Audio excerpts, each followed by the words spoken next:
why freeze your butt off when you can go make cabinets, you know? Anyway, starting the cabinet order today. Carcasses are made out of Baltic birch plywood. Face frames are going to be made out of the Baltic birch plywood 3/4 inch. It's very stable, very strong,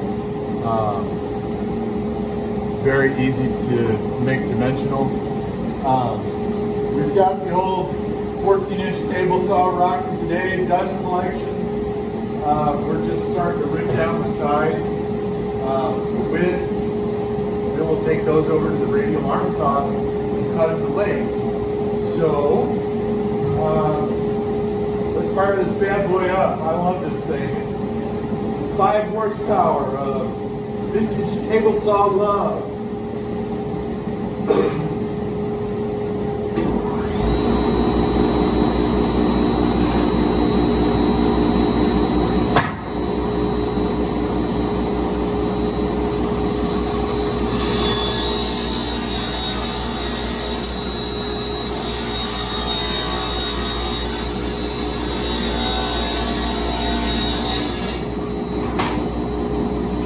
Eh?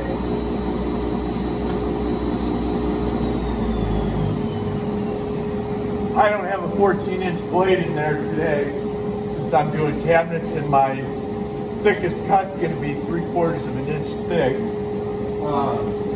It's worth a look though. Hold on. I've got a 10-inch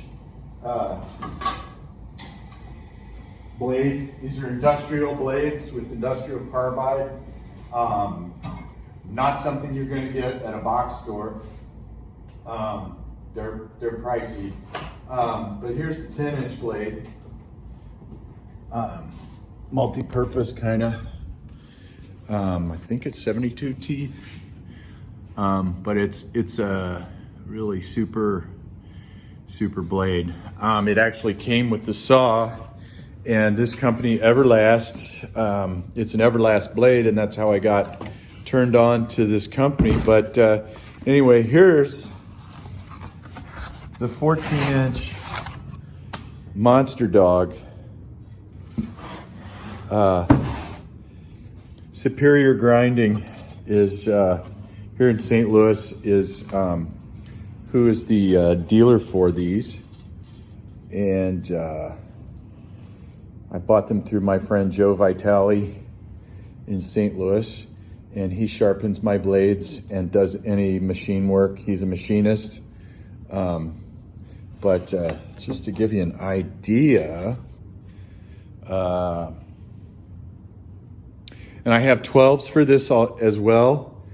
I go down to 14. This gives me a little bit over a 5-inch cut on a table saw. That's, yeah, this is an industrial monster. I restored this last year. I took the whole thing apart, new belts, took all the rust off of it. I believe it's somewhere between 1952 and 1960. I don't think it's a 60s model. It's an old Delta Milwaukee.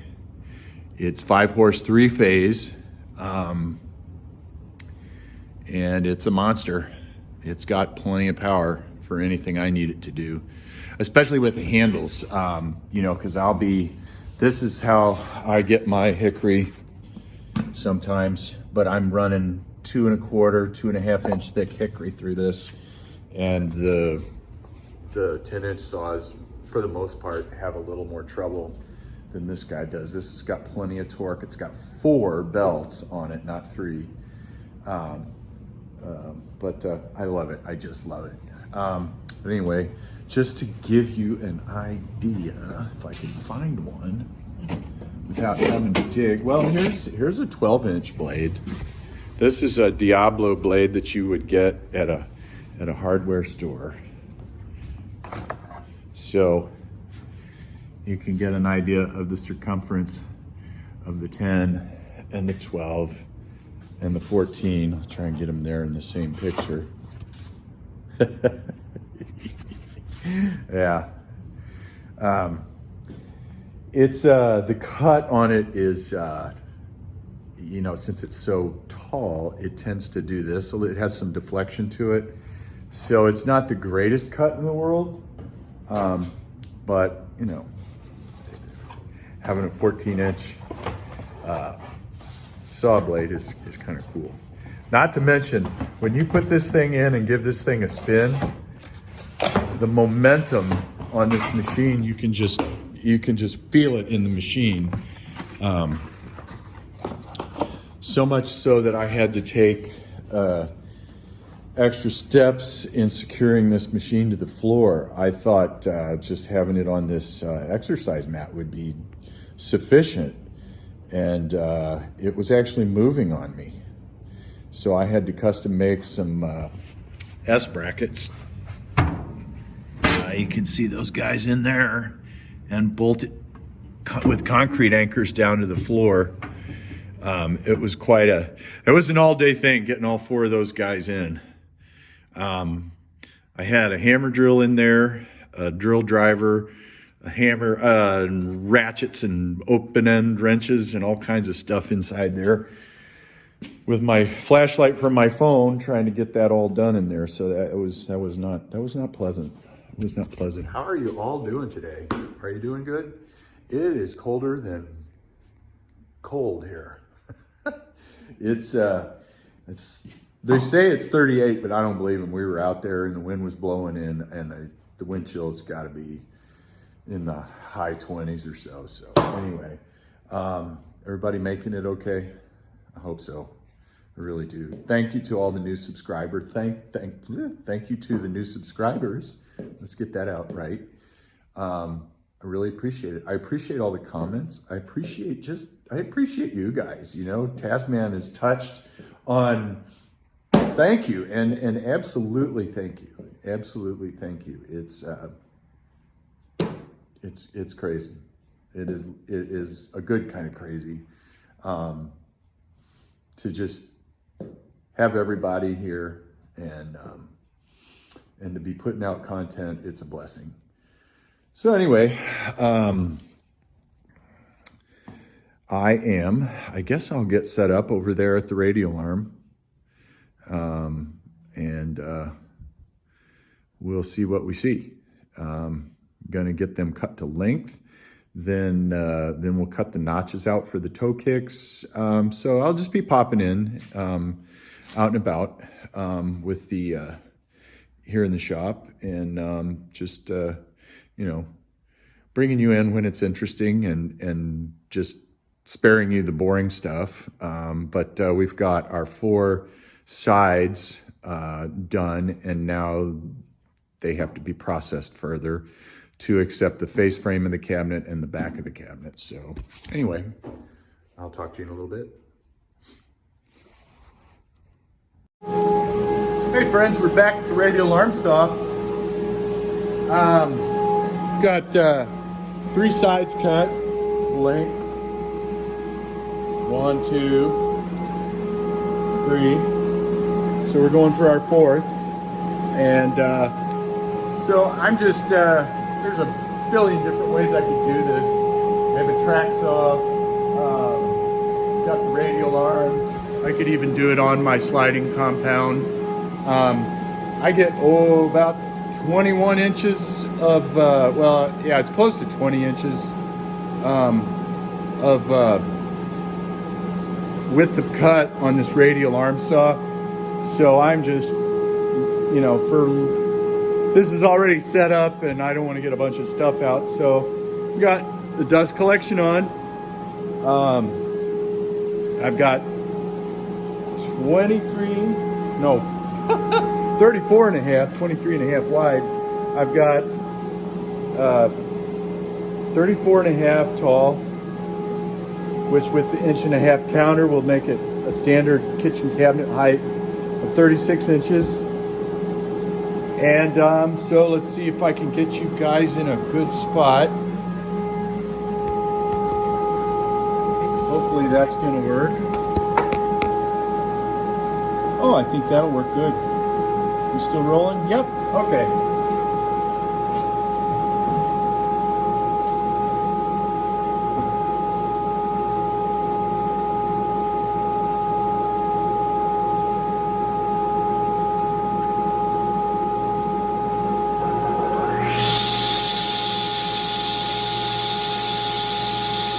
Now I'm trying to like barely get this pencil line. Leaving it, but more like splitting it.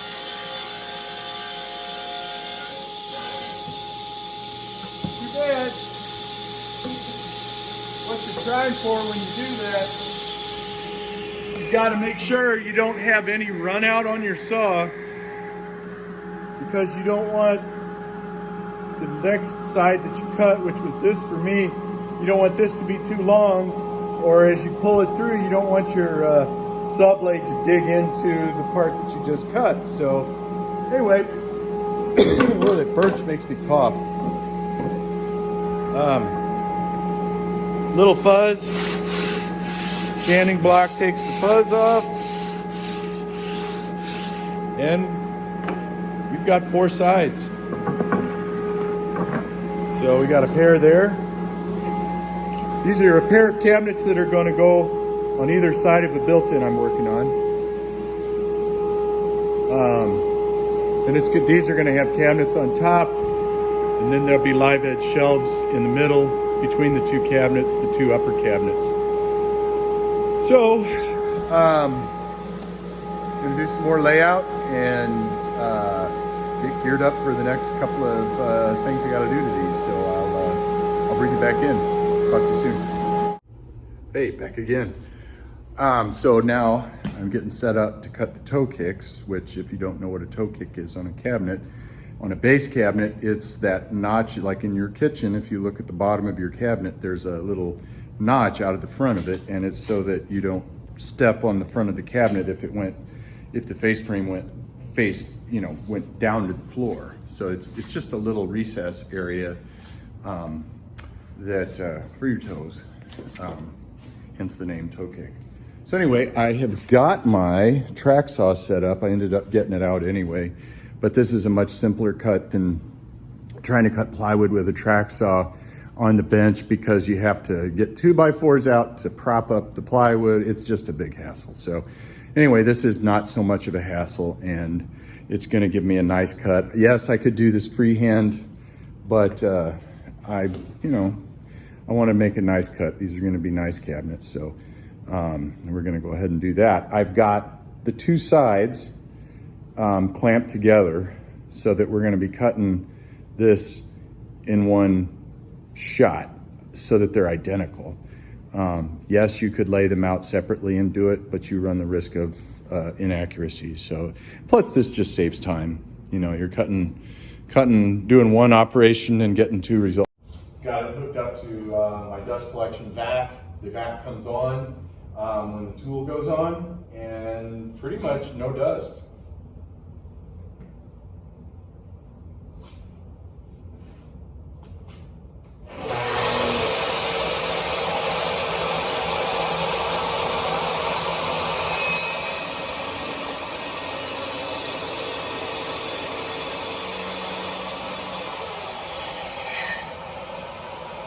This is a plunge cutting saw, really nifty. So now we'll do the up cut, and then we'll finish it up. This isn't going to get the whole cut, but it's going to strike that out of the perimeter. And then we'll get a jigsaw and we'll finish up the cut. It's just a minute amount that we have to cut. But in order to get that to drop out there with this, you'd have to overcut, and we don't overcut, because that's not how you do it. That's not how you do it. So now this way, I'll be able to keep my track on the side I'm keeping, this being my waist. So I've got 3 inches. So I'll measure 3 inches down here. And since this rubber gasket right here represents the saw blade within a 30 seconds. So basically I'm just putting this on my marks. I'm not even snapping a line or anything. And this is ready to cut. It's that quick and that precise. This is a very precise. Before I bought this, I researched these track saws, and I highly recommend the Makita for price, performance, and all things considered.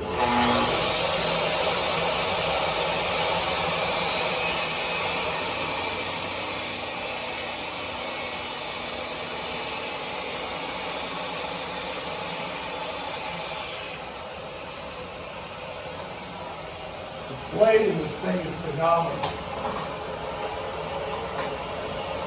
And it's got the sticky bottom, so if you have a fairly even surface like this that's dust-free, that gasket on the bottom of them is going to grab that surface, so you don't even have to use clamps. But it does have a groove on the bottom to receive specialized clamps that'll clamp your straight edges to the workpiece, which is really neat.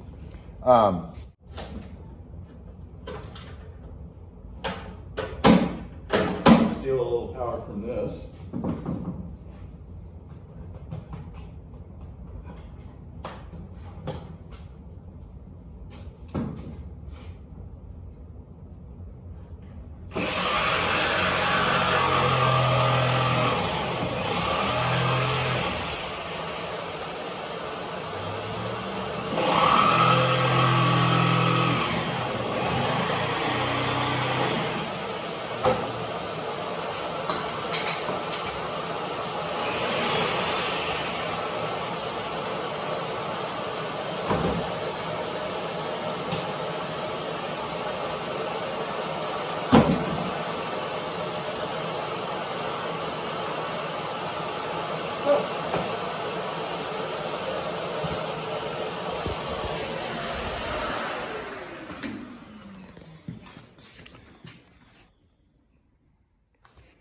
We've got a nice, crisp toe kick area.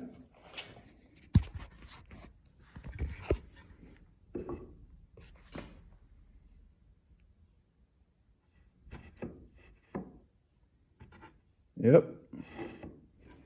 So we're nice and square. We like seeing that. Back in a bit. And here's a little something that I do as well. I didn't mention that when I put these together, you want to flush everything up as much as possible. When you do them individually though, you're going to end up with stuff like this. You're going to end up with, let me see if I can get in there and get that. You're going to end up with spots that are not quite flush. You clamp it together and you kind of flush stuff and you see what you've got. In this instance, my back and my front are really quite good, very flush, and these guys are parallel. What is not so hot is my top and my bottom. Now, in a production situation, I even take the time to make sure the plywood is square, because you might think that your piece of plywood is square, but it being out 1/8 can make a big difference when you run it through the machinery. So I have a jig with a big router that I can at least make a better than factory edge, is what I call it. And then you have a benchmark and you kind of know where you're at. If the sheet's not square and you're relying on factory edges, it tends to get things off a little bit. So I think that's what's happened here. And it just depends on how stuff goes through the machinery. It's just not gonna always be perfect. It isn't. So the best thing that you can do is each stage that it goes through, keep monitoring it with your tape and your squares. So anyway, this is a problem child right here. I'm not as worried about the bottom because the bottom is gonna get shimmed. You know, most houses don't have dead flat level floors. And we have a toe kick. We have a sub toe kick, which holds the cabinet together going across there, the width of the cabinet. In this case, it's 31 inches. And then there's a finish piece, a 1/4 inch to an 1/8 inch finish piece with the finished color of the cabinets over that. So, but like I said, you know, I may have, depending on how my floor is, I may have a shim back here and be sitting on the floor on the front or vice versa, or any variation thereof. So, but this spot right here, just this spot, and I can tell right there, it was just a hiccup in the radial arm saw that's making this just not right. So anyway, what I do is, since it's a tiny little bit, I take a flush trimming bit and set my depth and run it. So we'll run that and we'll see how we do.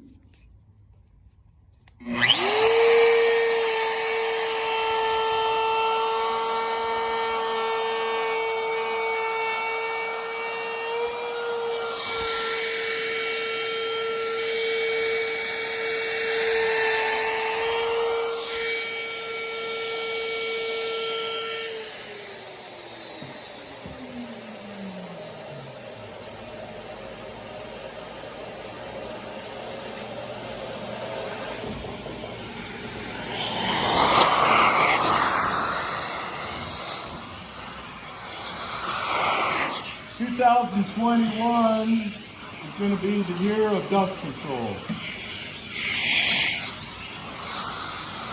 I've been hogging way too much dust my whole career, and it's time to not do that.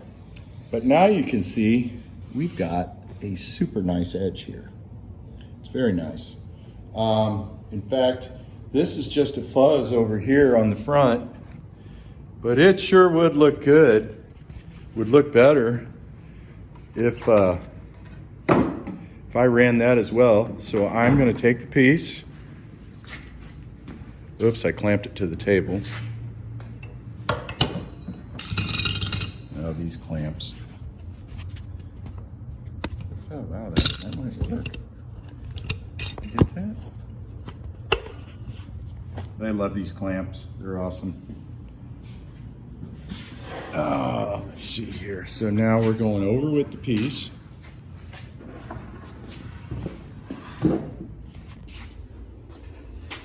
And we'll reset this clamp.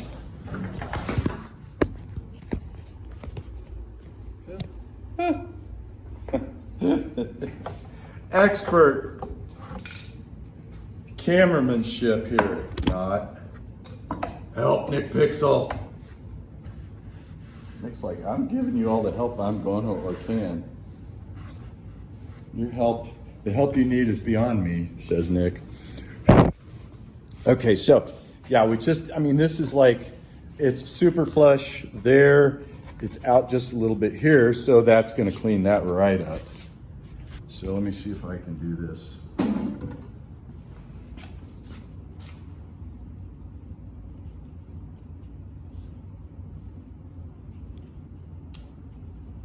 Oh yeah, I turned the vacuum off.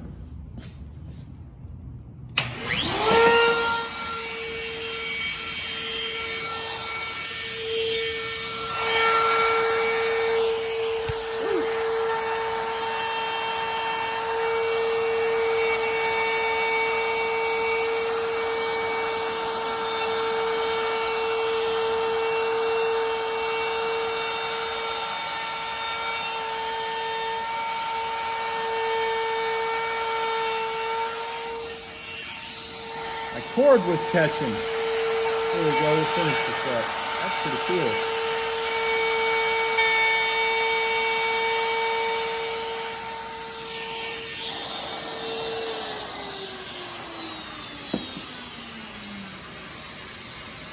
So we are super flush in all the places that matter. Got another set to do. Talk to you soon.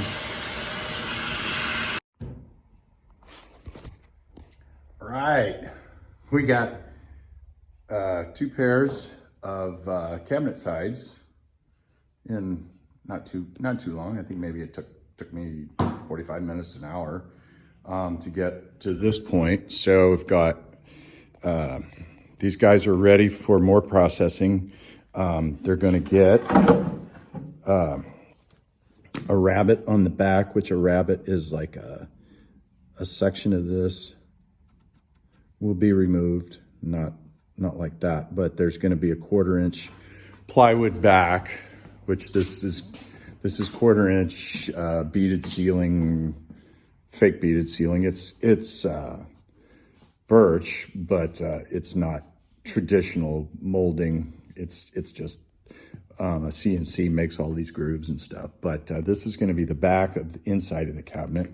There's nothing on the back, just regular old birch on the back. So there'll be a rabbet. It's called a rabbet. It'll fit inside this, and it'll fit probably this side of the cabinet will be longer than the plywood so that I can scribe to the wall, because no wall is perfect.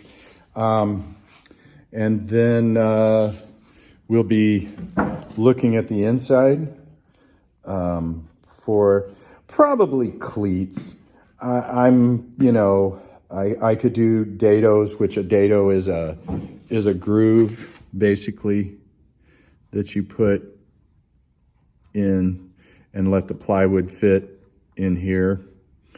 But cleats are just as strong, and in the final analysis, it's going to look the same and be just as strong because it's going to be screwed to the wall, and it's really it is totally sufficient for the application. So we'll probably have a cleat on the bottom here, and the bottom of the cabinet will be flush with this, and then those will go together. And then I've got some poplar up there in the back that will be made out of face frames, and or I'll make face frames out of the off-fall. Might even do that. Might even make face frames out of this off-fall, because the edges are going to be, there's going to be a wall and another built-in on either side, so the sides aren't going to be exposed. So that may very well happen because of the uniformity, and this stuff is super flat, and it really is just like solid wood. There's like, how many plies are in this stuff? It's one. There's the lamination, then 1, 2, 3, 4, 5, 6, 8, 9, 10, 11, 12, and then the lamination. So you've got like 14 plies put in under extreme pressure. This stuff is great. I like it better than cabinet grade plywood in 4x8 sheets. This stuff comes in 5x5 sheets. It's from Russia. And it's been around for quite a while. So anyway, I'm glad to be rocking it in the shop here. It's cold as you know what here. I'm finally tooled up. I can do axe handles, I can do cabinets. It's been a long road. I'm super happy to be starting to get stuff organized and get it together. It's a really good feeling. I hope y'all are doing good. I really do. Everybody stay the course, try to stay happy, try to stay positive. We're doing well. Good stuff's happening, and let's keep that ball rolling.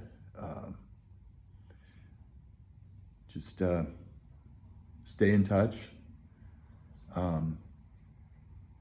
Thank you for commenting. Thank you for being friendly. Thank you for being nice. We're kind of all in it together. I love it. I love it. So anyway, more to come on the cabinets. These are not a 911 order, so I'm kind of picking away at these when I have time like this. And getting down to the nub on the deck. I think we're probably a couple of weeks out from being done with the deck. Depends on the weather. I've got axe handles to make and axe handles to design, and so there's lots of stuff going on. I think there might be a bathroom remodel out there too going on somewhere. Not sure. It all depends on how things go with all of the craziness. So, but stay safe. Remember, love wins. It does. So we will talk to you soon. Live from Casterville. We're out. See ya.